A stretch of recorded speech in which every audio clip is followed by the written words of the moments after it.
এই জমিনের উপরে ইনসাফ প্রতিষ্ঠিত করা, এই জমিনের উপরে নাই প্রতিষ্ঠিত করা, এই জমিনের জুলুমকে খতম করে দিয়ে ইনসানিয়াতকে প্রতিষ্ঠিত করা। এ যুবকেরা, আল্লাহ নবী নবী দয়া নবী নবী আমার যে কাজ করেছে ওটা আমাদেরকে করতে হবে। নবী আমার যেটা হুকুম করেছে ওটাকে আমাদেরকে মানতে হবে। নবী আমার যেটা নিষেধ করেছে ওটাকে ছেড়ে দিতে হবে। আল্লাহ নবীর জীবন ইতিহাস দেখো।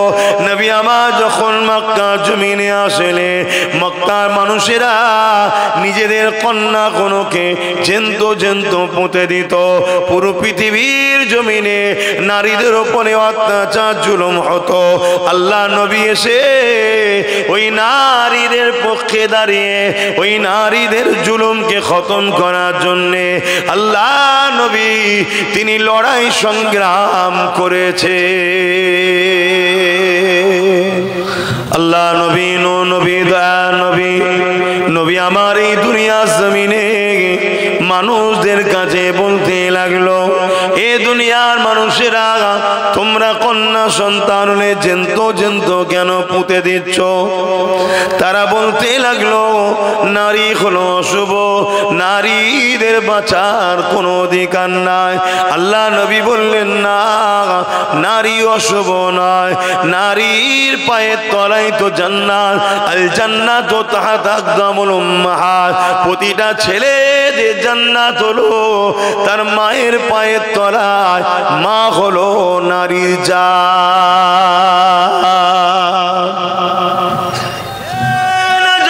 তরুণেরা, আল্লাহ নবী অনেক কষ্ট করেছে এই জমিনের উপরে অন্যায়কে বন্ধ করার জন্যে, এই জমিনে নারীদের হত্যাও তো বন্ধ করার জন্যে।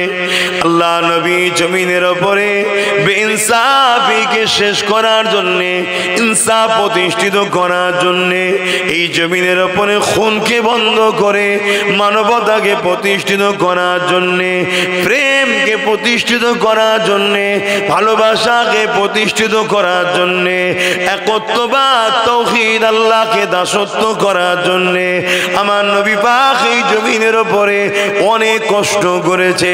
নবীর উম্মত হিসাবে নবী রেখে যাওয়া মিশনকে মজবুত করে ধরে রাখতে হবে, তবেই তো তুমি আমি নবী পাকের প্রকৃত উম্মতি হতে পারলাম। আল্লাহ নবীর জীবনে এমনও দিন গেছে, নবী আমার মক্কা জমিনে যখন দ্বীনের প্রচার করতে লেগেছেন, কাবা শরীফের সামনে একটা উঁচু টিলাতে দাঁড়িয়ে আল্লাহ নবী যখন মক্কার মানুষদেরকে ডাক দিলেন, এ মক্কার মানুষেরা এদিকে আসো, সবাই আগে এসে কাবাকে ঘিরে ফেললেন।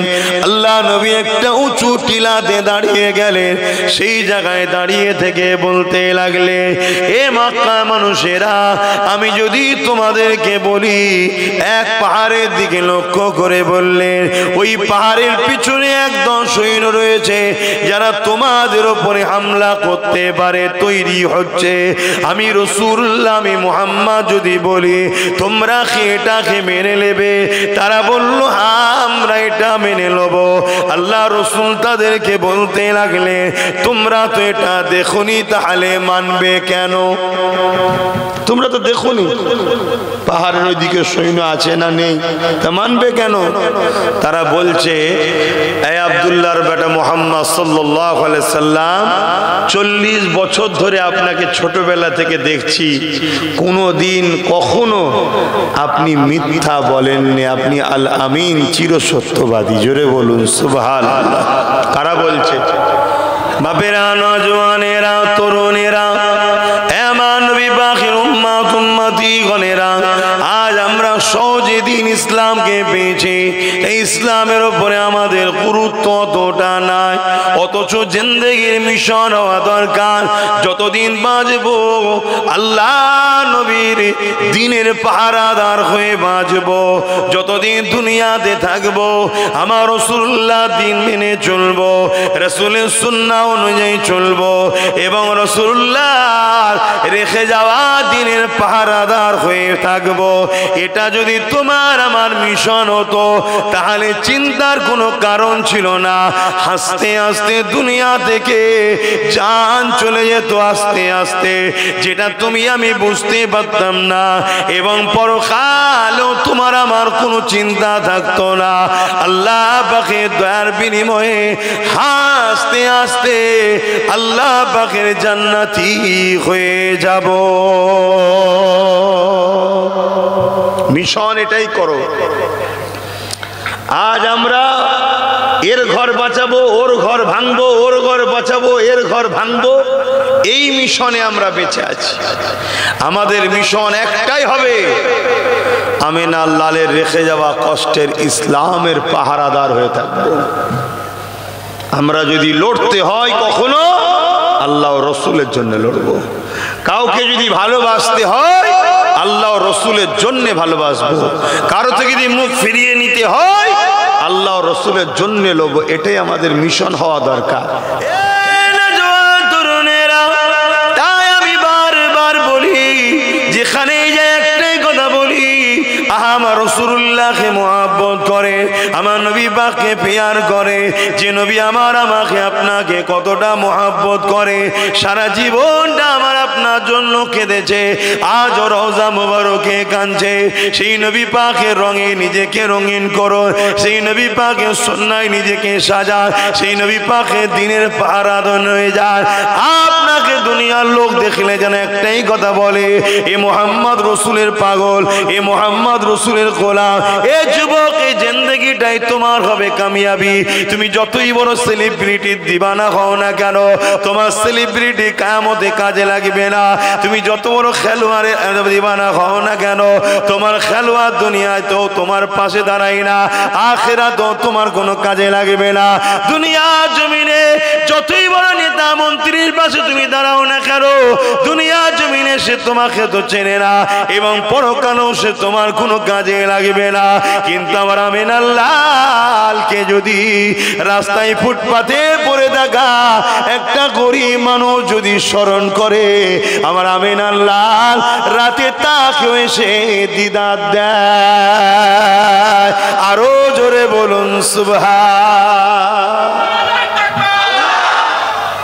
এই মাহফিল আল্লাহ পাকের দরবারে এত গুরুত্ব, এত শানওয়ালা নিয়ামতওয়ালা। এই মাহফিলে যারা এসে বসে আল্লাহ তাদের ছোট ছোট গুনাহ মাফ করে দেন। জোরে বলুন সুবহানাল্লাহ। কারণ এখানে কোরআনের আলোচনা হয়, কারণ এখানে নূর নবী দয়ান নবীর কথা আলোচনা হয়, কারণ এখানে ক্বালা হালাকা যিকির আল্লাহর কথা হয়। জোরে বলুন সুবহানাল্লাহ। এই শীতের বেলা স্বাভাবিক মানুষ খাওয়া দাওয়ার পরে একটু শীত ঘুম বলে, সব কিছু ছেড়ে দিয়ে আপনারা এসে হাজির হয়েছেন।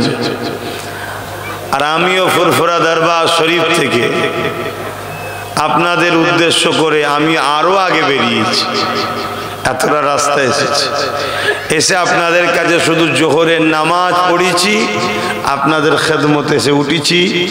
উদ্দেশ্য যাতে আমার বাপ গুনো, আমার মা গুনো, আমার বোন গুনো, আমার ভাই গুনো আল্লাহর দুনিয়া ও আখিরাতের কামিয়াবি যাতে পায়, এই উদ্দেশ্যে। আর এই কামিয়াবির একটাই রাস্তা, মুহাম্মদ আরবি সাল্লাল্লাহু আলাইহি ওয়াসাল্লামকে ভালোবেসে আদবের সাথে মেনে নিয়ে তিনার সুন্নাত অনুযায়ী জীবন গড়া। জোরে বলুন সুবহানাল্লাহ। বাস, তাহলে কামিয়াবি আছে আর নচেত কামিয়াবি নাই। হুজুরের সুন্নাত বলতে হুজুর যেটা করেছে, করতে বলেছে, সেই অনুযায়ী জিন্দেগি কাটানো। আল্লাহ পাক কোরআন পাকের মধ্যে বলছেন, কালামুল্লাহ বলছেন, মা আতাকুমুর রাসূল ফাখুযুহু ওয়া মা নাহাকুম আনহু ফান্তাহু। আমার রসুল যা আদেশ করছে মানো, আমার রসুল যা নিষেধ করছে ছাড়ো। এটা কার কথা? একটু বলুন ভাই। আল্লাহর কথা। এটা কালামুল্লাহ, আল্লাহর কথা। মা আতাকুমুর রাসূল ফাখুযুহু ওয়া মা নাহাকুম আনহু ফান্তাহু। মহান স্রষ্টা রব্বুল আলামিন বলছে, আমার পেয়ারা দোস্ত মুহাম্মদ সাল্লাল্লাহু আলাইহি ওয়াসাল্লাম যা আদেশ করছে মানো, আর যা নিষেধ করছে ছাড়ো। যদি তোমরা কামিয়াবি পেতে চাও, এতেই তোমাদের কল্যাণ। জোরে বলুন সুবহানাল্লাহ। আর দয়ার নবী কি বলছেন? মান আহাব্বা লিল্লাহ ওয়া আবগাদা লিল্লাহ ওয়া আতা লিল্লাহ ওয়া মানআ লিল্লাহ ফাকাদ ইসতাকমালাল ঈমান। এটা হাদিস শরীফ, আগেরটা কোরআন শরীফ। আগেরটা আল্লাহর কথা, এটা রসুলের কথা। আল্লাহ কি বললেন? আমার হাবিবের হায় হ্যাঁ বলো, নাই না বলো। যা আদেশ করছে মেনে নাও, যা নিষেধ করছে ছেড়ে দাও। আর রসুল কি বলছেন? মান আহাব্বা লিল্লাহ ওয়া আবগাদা লিল্লাহ ওয়া আতা লিল্লাহ ওয়া মানআ লিল্লাহ ফাকাদ ইসতাকমালাল ঈমান। প্রকৃত তো ঈমানদার সেই ব্যক্তি, ইমানের মজা তো সেই পায় কে, যে ভালোবাসে আল্লাহর জন্য। জোরে বলুন সুবহানাল্লাহ। যে বিচ্ছেদ হয়, দুশ্মনী করে আল্লাহর জন্য, আত্মীয়তা করে কার জন্য? জোরে বলুন আল্লাহর জন্য। বিচ্ছেদ হয় আল্লাহর জন্য। নবী বলছে এরাই হলো প্রকৃত ঈমানদার, এরাই ঈমানের মজা পায়। জোরে বলুন সুবহানাল্লাহ। তাহলে নবী বললেন ভালোবাসবেন আল্লাহর জন্য, বিচ্ছেদ দুশ্মনী হবে আল্লাহর জন্য, আত্মীয়তা হবে আল্লাহর জন্য, সম্পর্ক বিচ্ছেদ হবে আল্লাহর জন্য। আর আল্লাহ বলছেন নবী আমার যা বলছে মানো, নবী আমার যা ছাড়তে বলছে ছাড়ো। জোরে বলুন সুবহানাল্লাহ। কোরবান যাক আমার আল্লাহ তার হাবিবকে কত ভালোবাসে, আর কোরবান যাক আমার রসুল তেনার আল্লাহকে কত মানেন। জোরে বলুন সুবহানাল্লাহ। সেই দিন আমরা পেয়েছি, কিন্তু দুঃখের বিষয় আজ আমার কওমের মানুষকে বড় পরিকল্পিতভাবে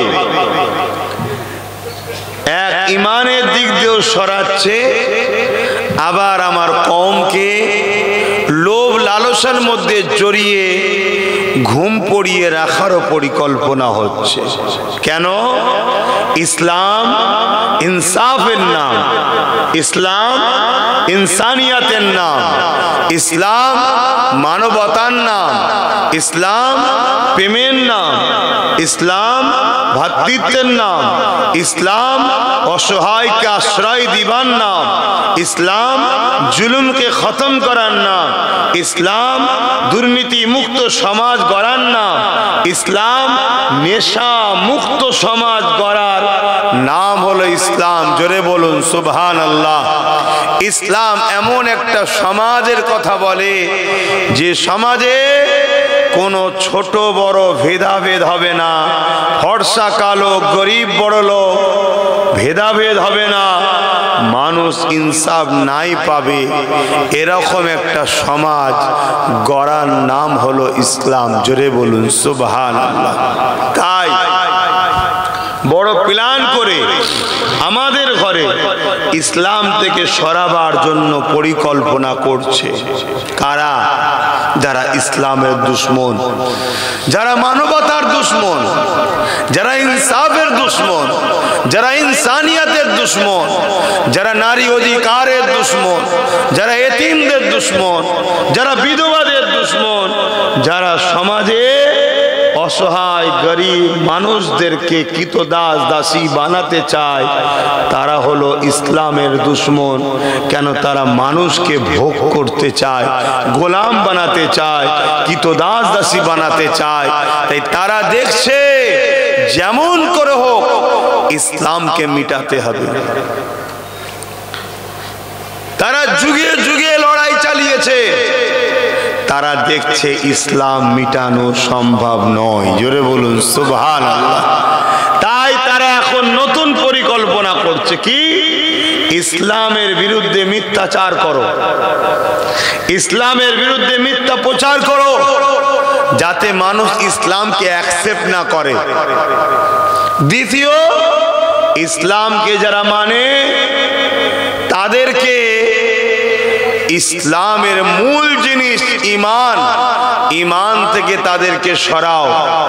যদি ঈমান থেকে সরাতে নাও পারো, তাদের ঈমানকে দুর্বল করো। যে কাজ করলে তাদেরকে গান দাও, যাত্রা দাও, ফাংশন দাও, জুয়া দাও, মেলা দাও, মদ দাও, নারী দাও, লোভ লালসায় তাদেরকে ফেলে রাখো, যাতে ওরা এর মধ্যেই জড়িয়ে থাকে। কেন? এ জাতি যদি জেগে যায়, এ সমাজের এতিম হক পাবে। এ জাতি যদি জেগে যায়, এ সমাজের বিধবা বঞ্চিত হবে না। এ জাতি যদি জেগে যায়, এ সমাজে লুট দাঙ্গা খুন খারাপি রেপ বন্ধ হয়ে যাবে। এ জাতি যদি জেগে যায়, তাহলে আজকের ফেরাউন, আজকের নমরুদ, আজকের সাদ্দাতদের হুকুমত চলবে না। শুনছেন তো? এদেরকে ঘুমাও, এদেরকে লোভ লালসা নেশার মধ্যে রাখো এবং চেষ্টা করো এদের ঈমানকেও বার করে লিবার। কেন? ঈমানদার যদি থাকে, যতই পাপী হোক না কেন, আল্লাহকে যদি দিল থেকে বলে, আল্লাহ আমি ভুল করেছি, মাফ করে দেন, আল্লাহ সঙ্গ মাফ করে দেয়। জোরে বলুন সুবহানাল্লাহ। তাই মাফ যদি হয়ে যায়, তাহলে আবার বদর হলে বিজয় তো ইরাই লাভ করবে। এজন্যে প্রথম টার্গেট এদের ঈমান নষ্ট করো। ঈমান অন্ধকার রাত্রিরে চললে যেমন আলো উপকারে লাগে, জিন্দেগির অন্ধকার থেকে বাঁচাবার নাম হলো ঈমান। জোরে বলুন সুবহানাল্লাহ। সেই ঈমান যদি বেরিয়ে যায়, এ ভালো মন্দ আর বুঝতে পারবে না, অটোমেটিক শেষ। যদিও ঈমান বার করতে না পারো, কমসে কম ওকে ঈমান দুর্বল করার কাজ করাও, ওকে মসজিদ থেকে বার করে দাও। আজকে আমাদের 95% যুবক মসজিদে যায় না। কথা কি ভুল বলছি? কারা বার করেছে? ইসলামের দুশমনরা। তোমার আমার সঙ্গে উঠা বসা করে, তোমার আমার দরদি নেতা সেজে ঘুরে বেড়ায়, তারাই তোমাকে আমাকে বার করছে ইসলাম থেকে। খেয়াল করে দেখো, টেনে বার করেছে, ঘরে ঘরে টিভি ঢুকিয়ে দিয়েছে, মোবাইল ঢুকিয়ে দিয়েছে। তোমাকে আমাকে খেয়াল করে দেখো, মুসলিম অধ্যুষিত এলাকায় মদের দোকান দিচ্ছে, মেলা দিচ্ছে, ফাংশন দিচ্ছে। কারণ কি?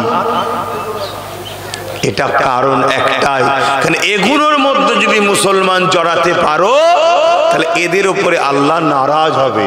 আর আল্লাহ যখন নারাজ হবে, এদেরকে যখন আমরা হত্যা করব, এদেরকে মেরে দেবো, শেষ করে দেবো, তখন এরা আল্লাহর সাহায্য পাবে না। এগুলো বোঝো আমার জাতি, আমার কম বোঝো, তোমাকে আল্লাহ কি জন্যে বানিয়েছে,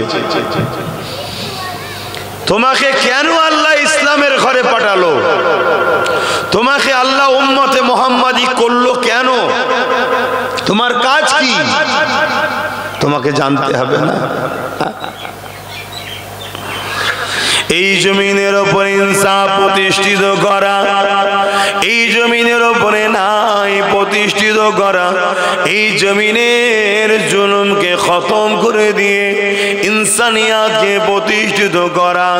এ যুবকেরা, আল্লাহ নবী নবী দয়া নবী নবী আমার যে কাজ করেছে ওটা আমাদেরকে করতে হবে।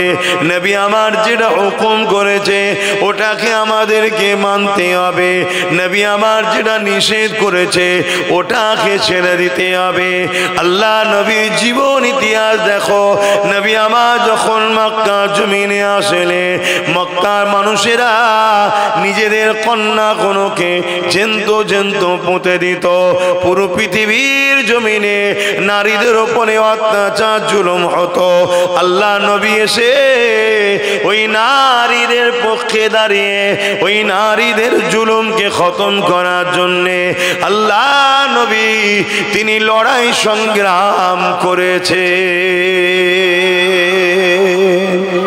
আজকে বুকে হাত দিয়ে বলো, নারীরা কি নিরাপদ? কথা বলেন, নারীরা কি নিরাপদ? বিয়ে দিয়েও নিরাপদ? তাহলে এই যে নারীদের উপরে জুলুম হচ্ছে, যুবক তোমাকে আল্লাহ এই ধর্মে পাঠিয়েছে, এই ঘরে জন্ম দিয়েছে, তোমার কাজ এই নারীদের অধিকার, নারীদের ইনসাফ, নারীদেরকে বাঁচাতে হবে। শুনছেন তো নাকি? এটা তোমার আমার কাজ। সেই জায়গায় আজকে তুমি মুসলিম ঘরের ছেলে হয়ে তুমি আমি যদি নারীর উপরে জুলুম করি তাহলে এটা কত লজ্জার বিষয়। তাহলে এই খারাপটা তুমি আমি হলাম কি করে? কে তোমাকে আমাকে খারাপ করেছে? কোন সোহবতে তুমি আমি উঠা বসা করেছি? এগুলো ভাবতে হবে। আল্লাহ নবী নবী দয়া নবী নবী আমার এই দুনিয়া জমিনে মানুষদের কাছে বলতে লাগলো, এ দুনিয়ার মানুষেরা তোমরা কন্যা সন্তান হলে জ্যান্ত কেন পুঁতে দিচ্ছ? তারা বলতে লাগলো নারী হলো অশুভ, নারীদের বাঁচার কোনো অধিকার নাই। আল্লাহ নবী বললেন না, নারী অশুভ নয়, নারীর পায়ের তলায় তো জান্নাত, আল জান্নাতু তাহতা আকদামুল উম্মাহাত। প্রতিটা ছেলে যে জান্নাত হলো তার মায়ের পায়ের তলায়। মা হলো নারীর জান।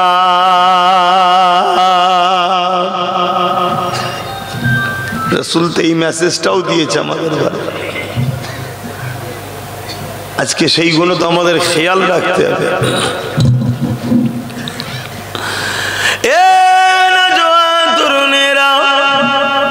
আল্লাহ নবী অনেক কষ্ট করেছে এই জমিনের উপরে অন্যায়কে বন্ধ করার জন্যে, এই জমিনে নারীদের হত্যাও তো বন্ধ করার জন্যে। আল্লাহ নবী জমিনের উপরে বেইনসাফিকে শেষ করার জন্যে, ইনসাফ প্রতিষ্ঠিত করার জন্যে, এই জমিনের উপরে খুনকে বন্ধ করে মানবতাকে প্রতিষ্ঠিত করার জন্যে, প্রেমকে প্রতিষ্ঠিত করার জন্যে, ভালোবাসাকে প্রতিষ্ঠিত করার জন্যে, একত্ববাদ তাওহীদ আল্লাহকে দাসত্ব করার জন্যে আমার নবী পাক এই জমিনের উপরে অনেক কষ্ট করেছে। নবীর উম্মত হিসাবে নবী রেখে যাওয়া মিশনকে মজবুত করে ধরে রাখতে হবে, তবেই তো তুমি আমি নবী পাকের প্রকৃত উম্মতি হতে পারলাম। আপনাদের মহল্লায় নয় তো? হ্যাঁ, আল্লাহ নবীর জীবনে এমনও দিন গেছে, নবী আমার মক্কা জমিনে যখন দ্বীনের প্রচার করতে লেগেছেন, কাবা শরীফের সামনে একটা উঁচু টিলাতে দাঁড়িয়ে আল্লাহ নবী যখন মক্কার মানুষদেরকে ডাক দিলেন, এ মক্কার মানুষেরা এদিকে আসো, সবাই আগে এসে কাবাকে ঘিরে ফেললেন। আল্লাহ নবী একটা উঁচু টিলাতে দাঁড়িয়ে গেলেন, সেই জায়গায় দাঁড়িয়ে থেকে বলতে লাগলে, এ মক্কা মানুষেরা আমি যদি তোমাদেরকে বলি, এক পাহাড়ের দিকে লক্ষ্য করে বললেন, ওই পাহাড়ের পিছনে একদম সৈন্য রয়েছে যারা তোমাদের উপরে হামলা করতে পারে তৈরি হচ্ছে। আমি রাসূলুল্লাহ আমি মুহাম্মদ যদি বলি তোমরা কি এটাকে মেনে নেবে? তারা বলল হ্যাঁ আমরা এটা মেনে নেব। আল্লাহ রাসূল তাদেরকে বলতে লাগলে তোমরা তো এটা দেখোনি তাহলে মানবে কেন? তোমরা তো দেখোনি পাহাড়ের ওইদিকে সৈন্য আছে না নেই, তা মানবে কেন?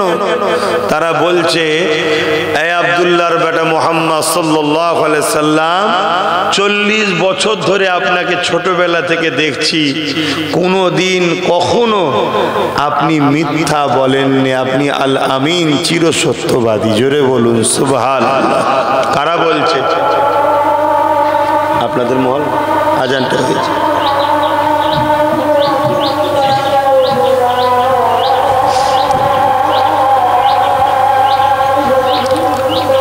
আল্লাহু আকবার আল্লাহু আকবার।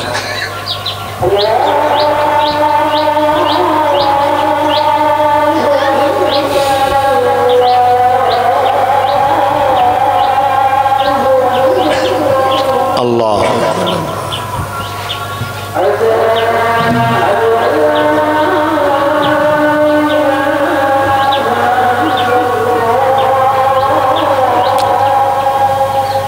আশহাদু আল্লা ইলাহা ইল্লাল্লাহ।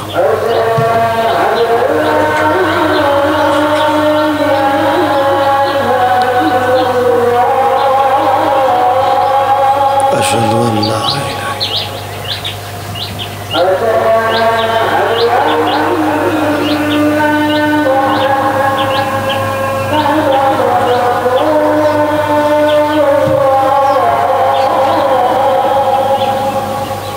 সাল্লাল্লাহু আলাইহি ওয়াসাল্লাম।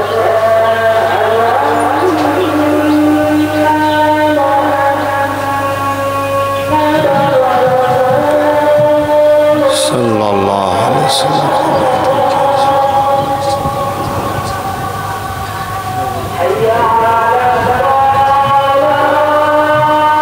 লা হাওলা ওয়ালা কুওয়াতা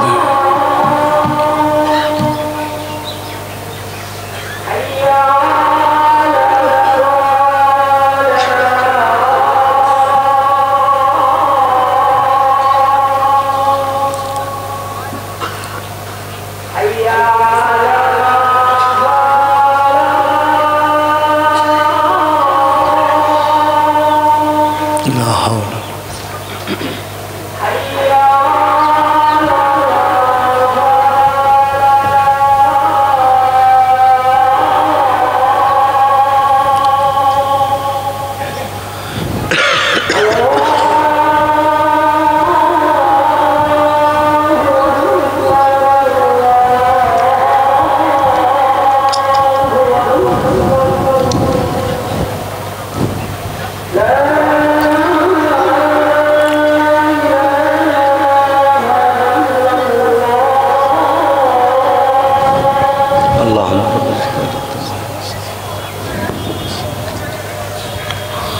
দরুদ শরীফ আল্লাহুম্মা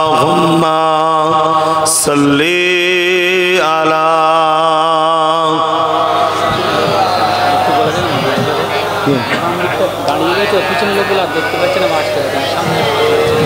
কিন্তু কিভাবে যাবে বলেন এটা দিয়ে? এটাতে যাবে কিভাবে? সব তো বসে গেছে। একটু এটা দিয়ে চলে যান, এদিকে আসেন, এদিকে জায়গা আছে, এদিকে চলে আসেন ভাইরা, এদিকে চলে আসেন।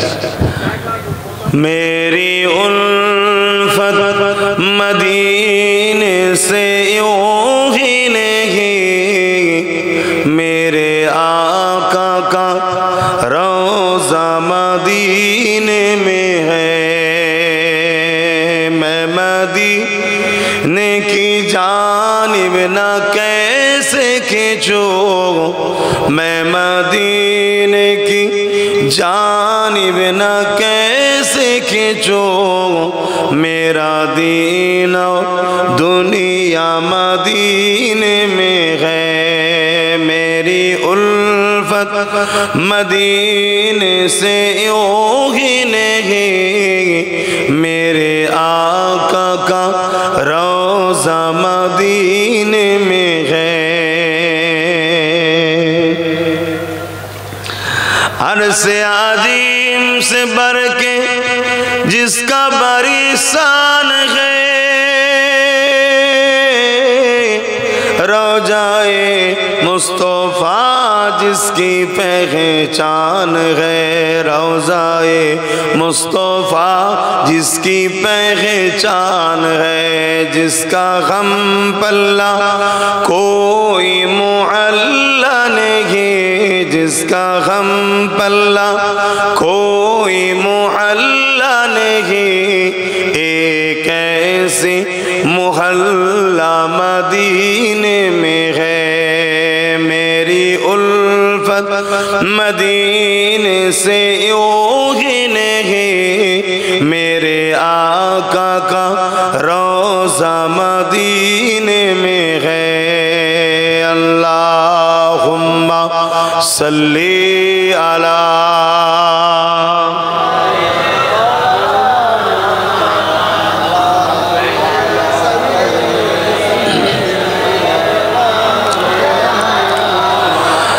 बापेरा नौजवानेरा तरुणेरा एमान नबी पाकेर उम्मत उम्मती गणेरा आज আমরা সহজে দিন ইসলামকে পেয়েছি এই ইসলামের উপরে আমাদের গুরুত্ব অতটা নাই অথচ জিন্দেগির মিশন হওয়া দরকার যতদিন বাঁচবো আল্লাহ নবীর দ্বীনের পাহারাদার হয়ে বাঁচবো যতদিন দুনিয়াতে থাকবো আমার রাসূলুল্লাহ দ্বীন মেনে চলবো রাসূলের সুন্নাহ অনুযায়ী চলবো এবং রাসূলুল্লাহর রেখে যাওয়া দ্বীনের পাহারাদার হয়ে থাকবো এটা যদি তোমার আমার মিশন হতো তাহলে চিন্তার কোনো কারণ ছিল না আস্তে আস্তে দুনিয়া থেকে জান চলে যেত আস্তে আস্তে যেটা তুমি আমি বুঝতে পারতাম না এবং পরকালও তোমার আমার কোনো চিন্তা থাকতো না আল্লাহ পাকের দয়ার বিনিময়ে আস্তে আস্তে আল্লাহ পাকের জান্নাতি হয়ে যাব মিশন এটাই করো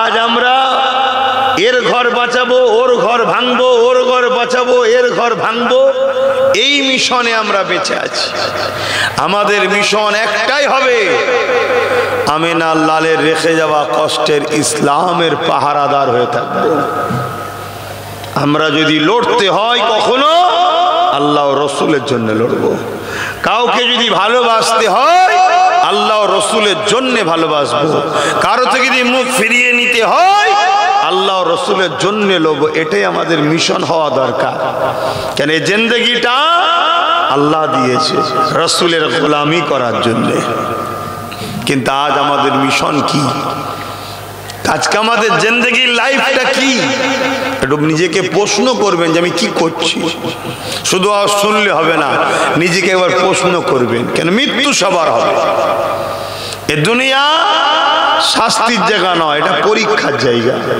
রেজাল্ট আউট হবে ময়দানে মাশরে কেউ যদি ডানাতে আমলনামা পায় সে হাসতে হাসতে জান্নাত যাবে জোরে বলুন সুবহানাল্লাহ আর কেউ যদি বাহাতে আমলনামা পায় তার লাইফ শেষ সে কাঁদতে কাঁদতে জাহান্নামে যাবে দুনিয়াতেও যেদিন রেজাল্ট আউট হয় অনেকে হাসে অনেকে কাঁদে ফেল যারা হয় কাঁদে কিন্তু সুযোগ আছে পরের বছর দিবার কিন্তু ওখানে কোনো সুযোগ দ্বিতীয়বার আর নাই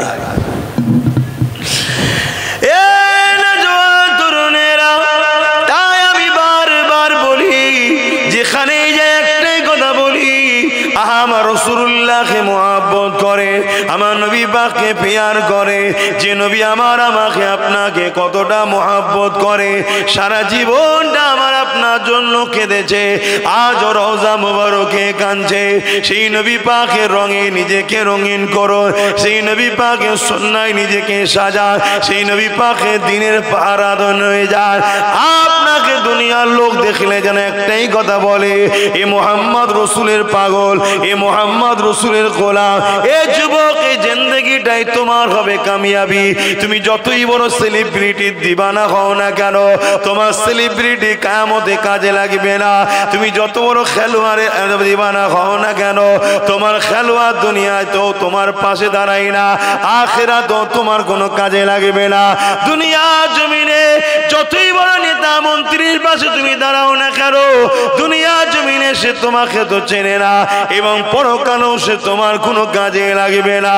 কিন্তু আমার আমিনার লালকে যদি রাস্তায় ফুটপাতে পড়ে থাকা একটা গরিব মানুষ যদি স্মরণ করে, আমার আমিনার লাল রাতে তাকে এসে দিদার দেয়। আরো জোরে বলুন সুবহান আল্লাহ আকবার ইয়া রাসূলুল্লাহ জিন্দাবাদ আল্লাহ।